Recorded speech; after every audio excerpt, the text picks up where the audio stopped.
city and in the territory on west, there's just one way to handle the killers and the spoilers. And that's with a U.S. Marshal and the smell of Gunsmoke.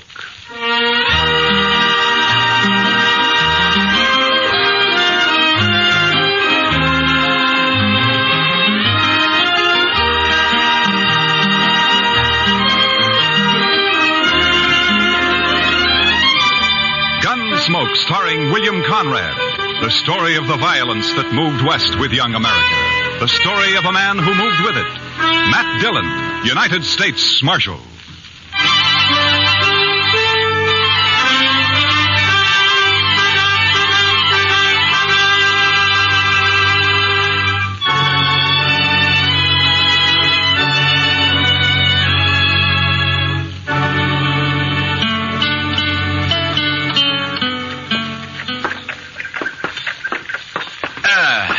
You know, Chester, a morning like this makes a man glad to be alive. Oh, it's a fine one, all right, Mr. Dillon. Yeah. A little nippy, maybe, but just fine. Indian summer hanging on and winter holding off.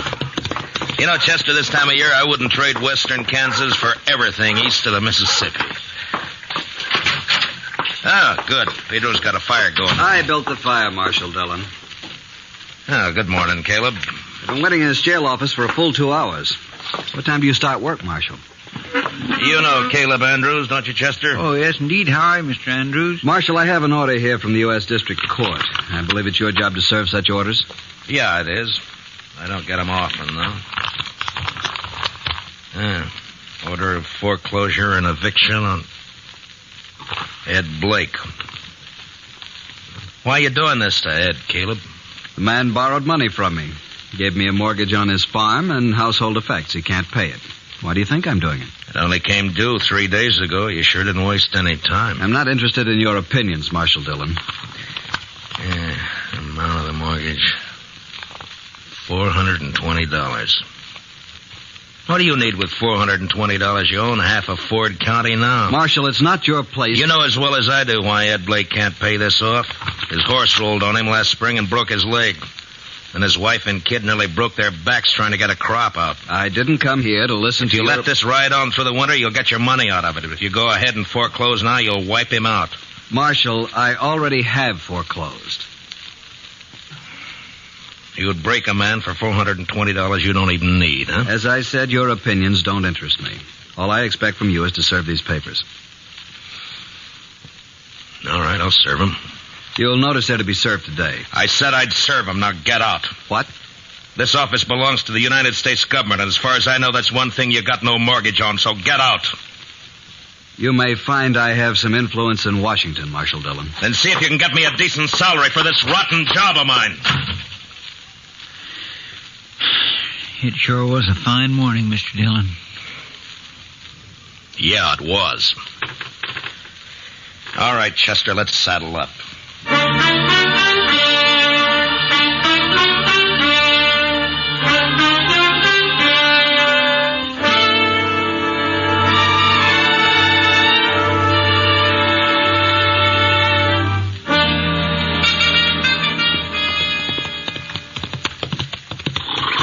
This is one job I surely wish we didn't have to do, Mr. Dillon. Yeah. My, this sure is a nice farm. Ed and Martha have put in a lot of work here the last 4 years. We don't have any choice, Chester. Yes, sir, I know. It's a downright shame, though. Hey, Marshal! Oh, boy. Wow. Hi, Jimmy. Looky here what I got, Marshal. Well, looks to me like a mighty dead coyote. Sure, that's what it is. He's been killing my chickens, so last night I hid out behind the barn. Yeah? I got him with one shot, Mr. Dillon, and there wasn't even a full moon. Well, that's fine, Jimmy. Matt Dillon, how are you? Oh, good morning, Martha. And Chester, too. Miss Blake? Well, I'm glad to see you. Get down, come on in. Oh, thank you. Jimmy, now that you showed that thing to Mr. Dillon, take it away somewhere. All right, Mom. He sure is a big one, ain't he, Mr. Dillon? Yeah, about the biggest I ever saw, Jimmy. He's real proud of those chickens of his. He's done fine with them. Well, here I am, though, keeping you standing out here in the yard. Come on, let's go inside. Well, we really can't stay, Martha. Oh, nonsense. You don't get out here once in a coon's age. Yeah, I know, but you And see... you're just in time. Your favorite dish, Matt. I was about to take it out of the oven when you rode up. Cornbread. Buttermilk cornbread, huh? That's right. Ed's not here, but you will say, won't you? Well, Martha, I'd like to, but, well, we just can't, that's all. The thing is that, you say Ed's away? Yes, he's in town. Matt, you're not yourself. What is it? Well, I suppose I ought to talk to Ed about this, but maybe it'll be better if he hears it from you. Here's what? Martha, I got a court order here. It has to do with that mortgage of Caleb Andrews. It's a order of foreclosure and eviction and sale. No. Oh, no. Here it is. We were so sure he'd extend it. He knows what happened, why we couldn't pay it. We were sure he'd extend it. Well, he won't. I talked to him. Matt, how long before we have to get out? 5 days. So soon. You were right, Matt. It is better that Ed hears it from me. Coming on top of everything else, it'll... Well, I can't let it break him. I just can't let it break him. Martha, if there's anything I can do, you let me know, huh? Matt, I don't blame you for this. I understand. Well, come on in now and have some cornbread with us. Well, I couldn't. I'm sorry. Thank you anyway, Martha, but I just couldn't.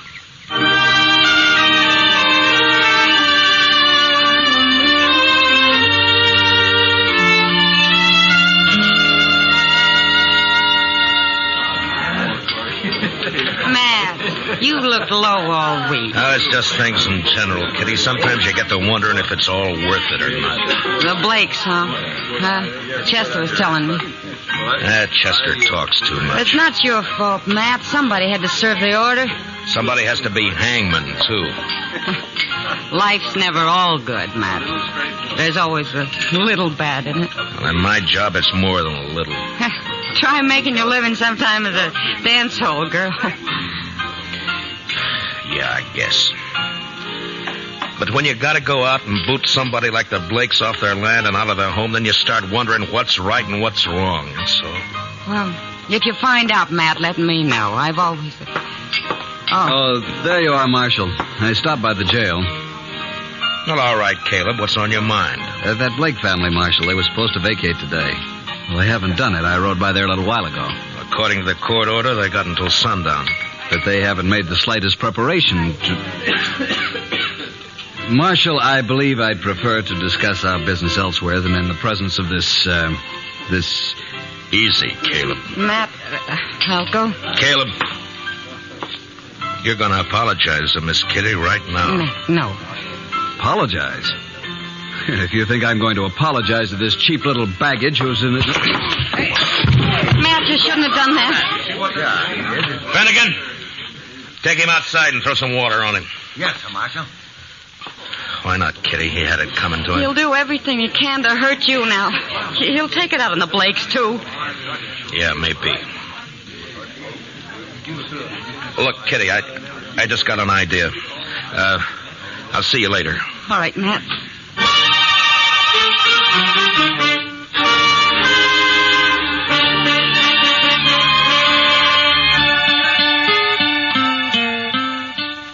But, Matt, the mere fact a man runs a bank doesn't always mean he's got a free hand in everything he does.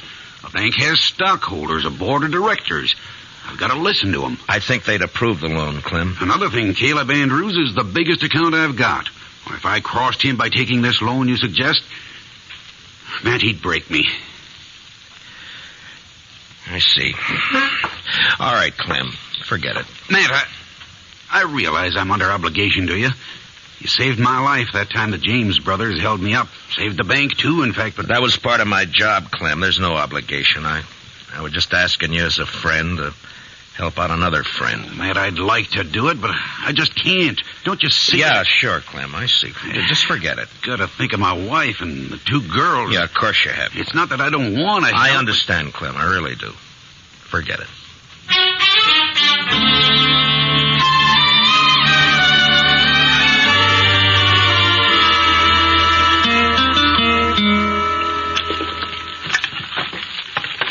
There. That ought to hold it a while. That fire feels kind of good, Mr. Dillon. It's getting chillish out tonight. Yeah, I guess we better have Pedro lay in some more wood. Yes, sir. When winter sets in, it always makes you feel good to know you got a warm place to hole up. Be mighty rough not to have a... not to... Yeah, I was thinking of the same thing, Chester. You suppose they vacated this afternoon? I don't know. We'll ride out there in the morning and find out. Sure is a shame. It's just too bad that... Come in. Can we bother you, Matt? Ed! Oh, come in, Martha.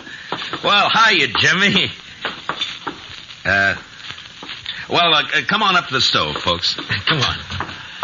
Matt, the fact is that we kind of like to impose on you for tonight. We haven't got any place to go, no money.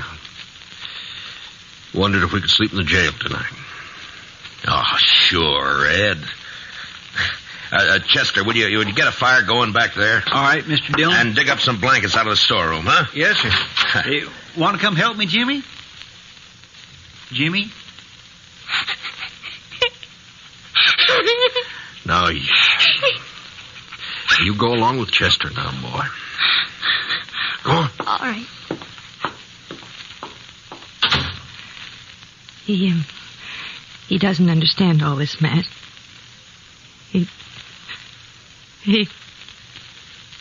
Ed, we may as well get your stuff out of the wagon, I guess. Well, there ain't any wagon, Matt. We walked into town. 6 miles? With that leg? I know, but that wagon, the horses, all the household goods, they're all covered by that mortgage.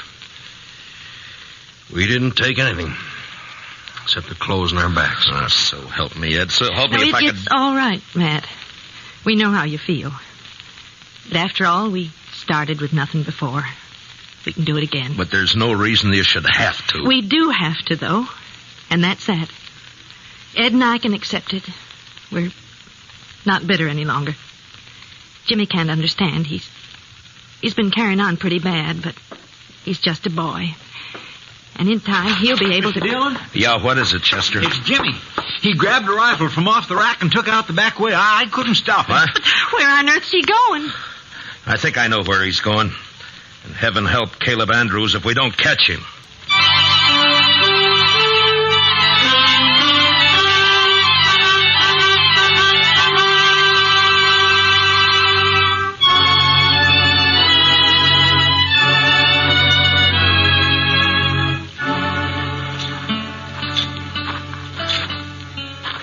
That's Mr. Andrews' house there on the corner. Looks dark, Mr. Dillon. Yeah, he may not be home. I sure hope he isn't. No sign of the boy around. Reckon he broke in the house, Mr. Dillon? Maybe. Anyhow, it's 10 to 1. This is where he headed for. His mother said he was real upset about it, and it's just like a kid to... Chester? There's somebody back of that tree up there on the left. Yeah. Think it's him? I don't know. Just keep on walking. Yeah, it's him, all right. I can see the moonlight on the rifle barrel. Will we try to rush him, Mr. Dillon? Well, not unless you're thinking of suicide. I'm going to talk to him, Chester. Jimmy? It's me, Matt Dillon. Go away, Mr. Dillon. Better go away now. Don't bother me. I can't do that, Jimmy. You're a friend of mine, and I figure you're waiting here to do something that you'd be sorry for, and I can't let you do that. Nothing you can do about it, Mr. Dillon. I got a gun here, and I'm going to kill him. You go away now and leave me alone. Jimmy, I know how you feel. I don't like Caleb either, but killing him's no answer. You folks feel bad enough already. Think how it would hurt him if you did. Stop, Mr. Dillon. Now stay where you are. Don't come any closer. I have to, Jimmy. It's my job. So if you're going through with this, I guess you'll have to kill me first. No, Mr. Dillon. Now stay back. I'm sorry, Jimmy. I don't have a choice. But you do. No. I couldn't shoot you, Mr. Dillon.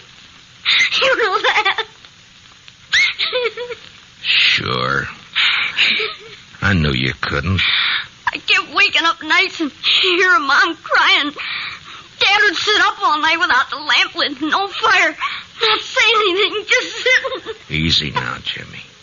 Why is he doing it to us, Mr. Dillon? Jimmy, listen to me. Will you do something for a friend?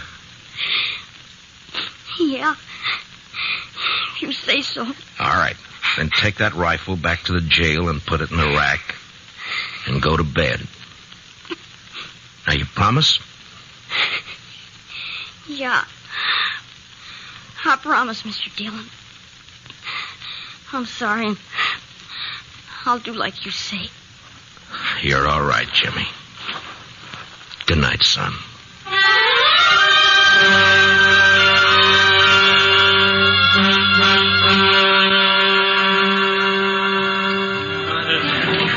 I could have told you Clem Bates wouldn't do anything, Matt. He wouldn't dare.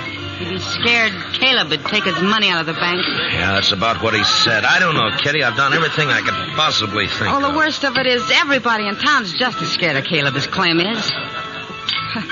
I doubt if they'll even have the nerve to bid against him at the sale. Yeah, I know. He'll probably get the place at not much more than the amount of the mortgage. $420. Matt, I've seen more than that change hands across a poker table here in one deal. You think that's all it takes? I beg your pardon, Miss Kitty. Oh, of course, Jack. I'm not usually one to eavesdrop on people, but I have been listening to you, too. Jack, have you met Marshal Dillon? No, I haven't had the pleasure. The reason I butted in, Miss Kitty, I heard you talking about these people losing their home. I don't know this fellow Blake. He's never done any business over my table and probably never will. No, I don't think he's ever been in here. And I don't know if this will make sense. But the thing is, I left home when I was 10 years old, and I've been drifting ever since. When I see somebody like this Blake that sticks it out and works and fights and gets a raw deal. Well, what I'm getting at, here's $50 if that'll help him any. Oh, Jack. Well, this is awful decent of you, Jack. Matt, I said a while ago that nearly everyone in town was afraid of Caleb. Yeah? Well, there's some who aren't. Like Jack here and me and the rest of the dealers and the gamblers and the girls and the bartenders. That's right, Miss Kitty. Because we're drifters. We got nothing to lose. Matt, I'll raise $420 right here in the Texas Trail. By heaven, Kitty, I think you could. Well, I can't do as well as Jack, but... here's 20 from me. Boys! Everybody! Now listen to me for a minute. I got something to say.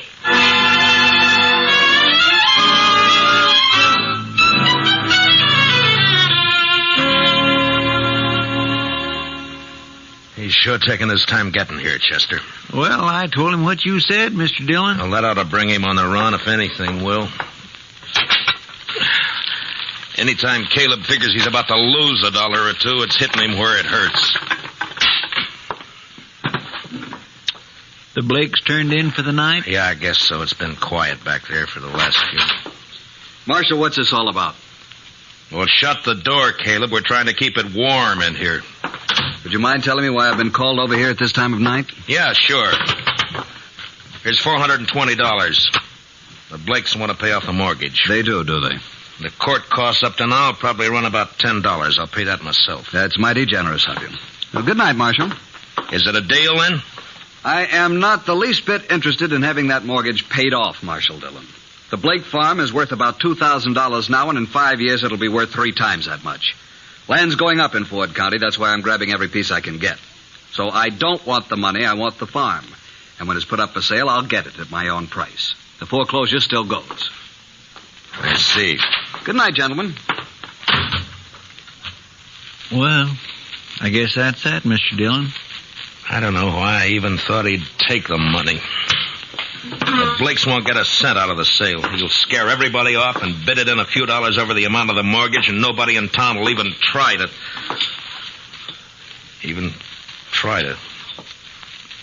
Try to what, Mr. Dillon? Chester, I'm going over and wake up Clem Bates. I got an idea, and if it works, we'll hold that sale at noon tomorrow. That's pretty short notice to find an auctioneer. I don't need an auctioneer, Chester. This one I'm going to run myself.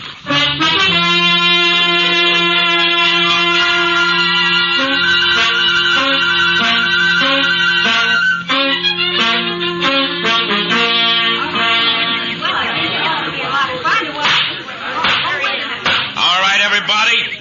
All right. Now, all of you know what we're here for. This is a foreclosure sale of the property and household effects of Edward and Martha Blake, ordered by the court at the request of that fine-spirited, good-hearted public benefactor and friend and neighbor of us all, Caleb Andrews. Marshal Dillon, I refuse to tolerate this. Caleb, I think we better get one thing straight right now. The law tells me I got to conduct this sale, but the law doesn't tell me what I got to say while I'm conducting it. Get on with it. Get on with the sale. All right. Now, the first item I'm offering is a breadboard. Ms. Blake tells me she's used this for nearly 10 years. That's a lot of loaves of bread, a lot of years. As you can see, it's pretty badly battered up.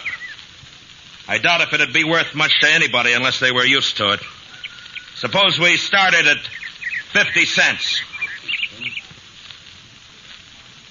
Is there anybody here low enough to bid 50 cents for Mrs. Blake's breadboard? How about you, Caleb? I'm not interested in the item. Get on with the sale. Anybody else? No? All right, then. The second item. It's a crib. Now, you'll notice it's handmade. Rough construction. Never been painted. And it's been well used. Ed built it himself 12 years ago, just before Jimmy was born. There are teeth marks all over the slats here, but that doesn't really hurt anything. There are Marshal Dillon, may I suggest you lump the household effects together and offer them as one bulk item? I'm sorry, Caleb. I'd rather offer them one at a time. Unless, of course, you'd care to waive all claim to the household effects and withdraw them from the order of foreclosure. I waive the claim. The household goods are withdrawn. Now get on to the house and land. So ordered.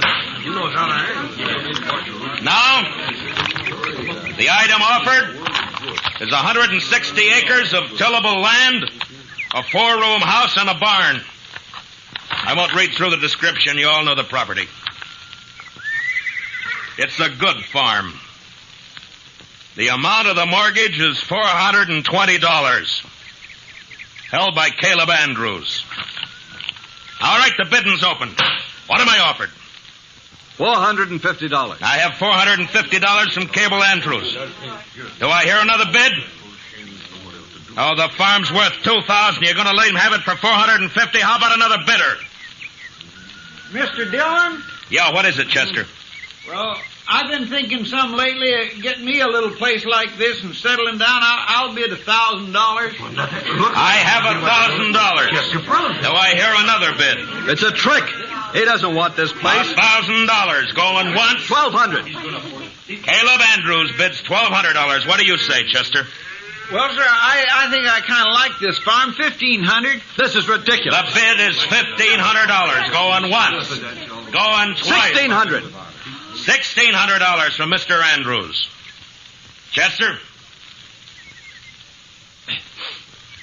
$8,420. He never had that much money in his whole life. Do I hear another bid? Oh, what do you say, Caleb? Do you think I'm a fool? Going once, going twice, sold. The Chester Proudfoot for $8,420. The buyer will come forward and complete the sale. Don't you worry none about me, Mr. Andrews. I got it right here. There's $8,000 in $500 bills, and here is the $420. Where did you ever get that much in cash? Well, I save my pay, Mr. Andrews. Then, of course, I drink just mostly beer. It adds up after a while. Caleb, I guess $420 of this is yours. And that takes care of the mortgage. Well, Ed, looks like you made a pretty fair profit on the place. A lot better than I expected. Here's your money. Thank you, Matt. But I tell you, I'd still rather have the farm than the money. Well, now, I've been sort of thinking it over, Mr. Blake. Maybe I kind of lost my head.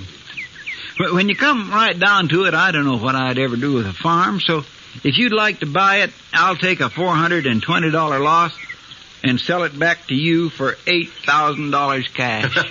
Done. Here's your money. This is unheard of. They can't do it, Marshal. Well, as far as I know, there's no law against a man selling his own property. Now, the way I see it, Mr. Andrews, is right this minute you're a trespasser on my property. Come on, let's go. Let go. Hey, Gracie, who do you think you're laughing at? Chester, you better get that $8,000 back to the bank. Clem Bates is probably worrying himself into a breakdown for fear somebody will find out that he let us have it. All right, Mr. Dillon, I'll see you in town later. Yeah. Oh, Matt, I don't know how we can ever thank you for what you've done. Not me, Martha. Thank the bunch that work at the Texas Trail.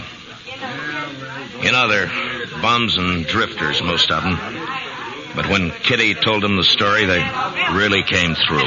We'll pay it back, Matt, every cent of it. And, well, that girl, Kitty, I guess I've said some hard things about her in the past, but... Matt, will you ask her to come out to dinner some afternoon? What? I'd like to thank her myself. Sure, Martha. I'll ask her. And I think she'll appreciate that more than you'll ever know.